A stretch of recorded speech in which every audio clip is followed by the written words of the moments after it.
Mesdames, Messieurs les membres du gouvernement, chers collègues. Monsieur le Premier ministre, le 27 décembre dernier, devant cette même Assemblée, vous promettiez aux Sénégalais, à travers votre déclaration de politique générale, des lendemains qui chantent. Le jour suivant, le 28 décembre, vous avez imposé, sans débat ni vote, le budget 2025. Ce budget reflète votre appréciation de la situation économique et sociale du Sénégal, selon les meilleures informations à votre disposition et, en principe, avec la contribution des meilleurs experts du pays en la matière. Or, moins de 2 mois, et le rapport de la Cour des comptes plus tard, vous voilà sur le point de jeter ce budget à la corbeille pour appliquer un plan d'austérité drastique. L'agenda 2050 semble mort-né, place au classique plan d'ajustement structurel que vous appelez pudiquement pacte national, puisque vous voulez le nommer pacte national de stabilité. Dès lors, la question qui se pose est simple. Ignorez-vous l'état de sinistre économique et financier du pays au moment de confectionner le budget 2025? Ou alors,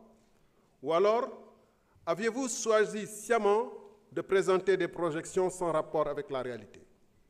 En d'autres termes, pourquoi avoir perdu 11 mois sans prendre des mesures significatives de redressement des comptes publics, sachant que dès votre arrivée au pouvoir, vous aviez formulé des réserves fortes sur l'état de la nation?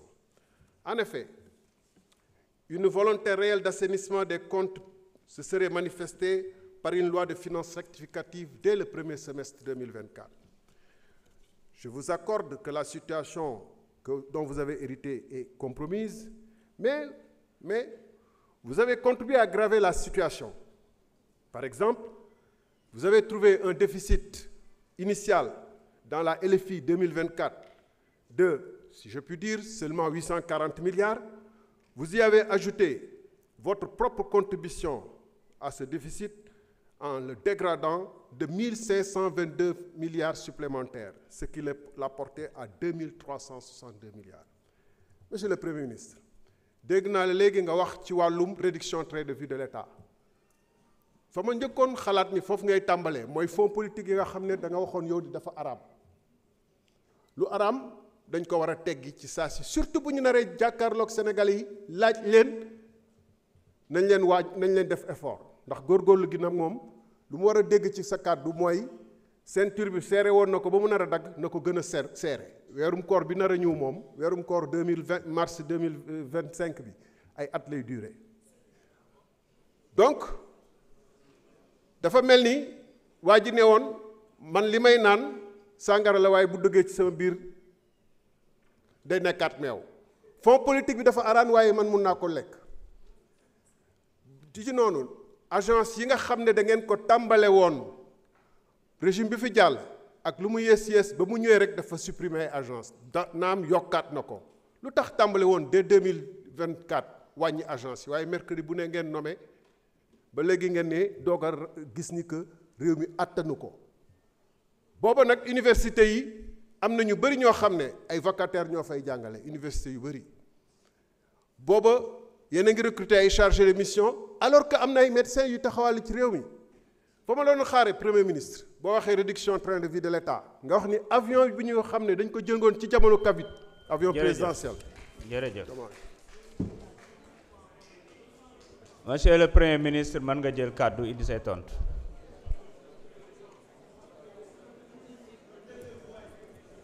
S'il vous plaît. nañu wéyal déglu bi.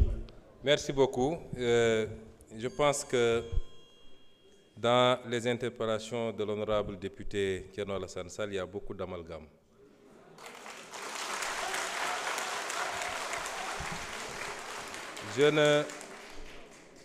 Je n'ose pas mettre ça dans la mauvaise foi, mais je pense qu'à un certain niveau, il faut prendre le temps d'aller écouter ce que les gens ont dit et non pas de se laisser emballer par les commentaires et les commérages. Je n'ai jamais dit que tel fonds était haram. J'ai dit que la caisse noire Je voudrais, après que vous ayez le temps d'écouter par vous-même, j'ai toujours dit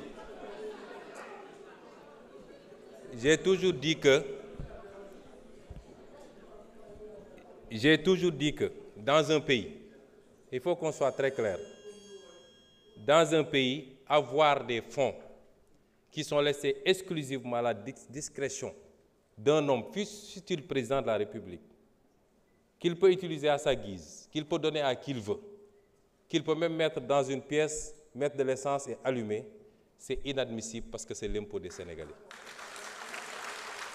Par contre,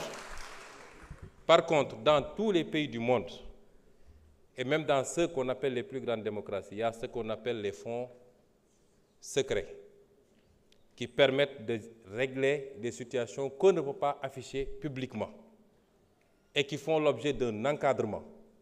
Et en étant député ici, et en étant dans l'opposition, j'avais fait même des propositions sur cet encadrement-là.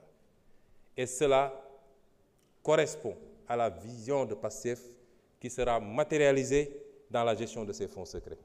Parce que nous respectons toujours nos engagements, nous. Et nous, au moins, on a pris ces engagements, vous ne les avez jamais pris. Ça veut dire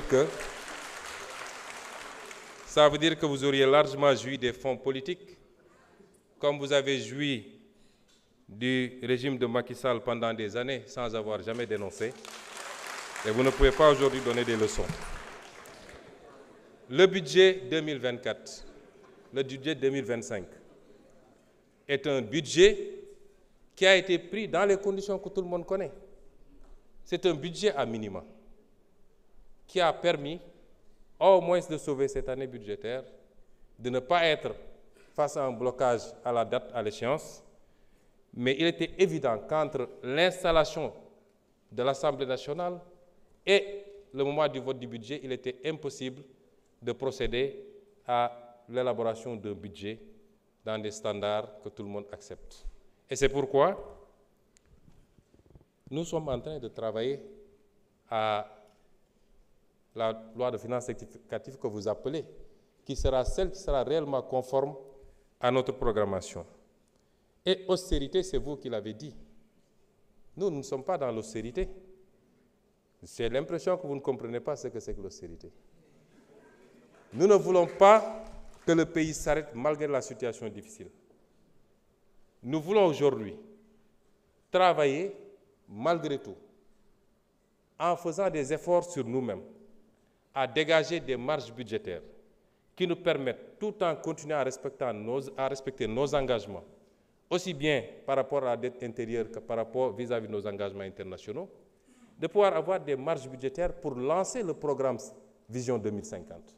C'est de ça qu'il est question. Et ça, ce n'est pas de l'austérité. Parce que nous sommes très conscients que la plupart des pays, quand ils sont confrontés dans cette situation, le premier réflexe, c'est de tomber dans le piège de l'austérité. Nous ne sommes pas dans ça.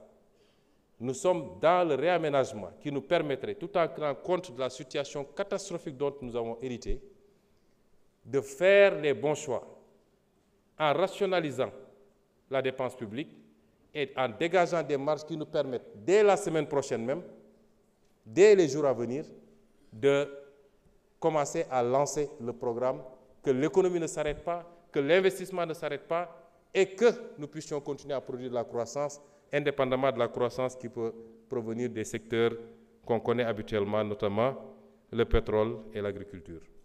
C'est ça qu'on est en train de faire. Ça, ce n'est pas de l'austérité, M. Thierno Alassane Sall. Et donc, il faut réviser et revoir un peu ces notions.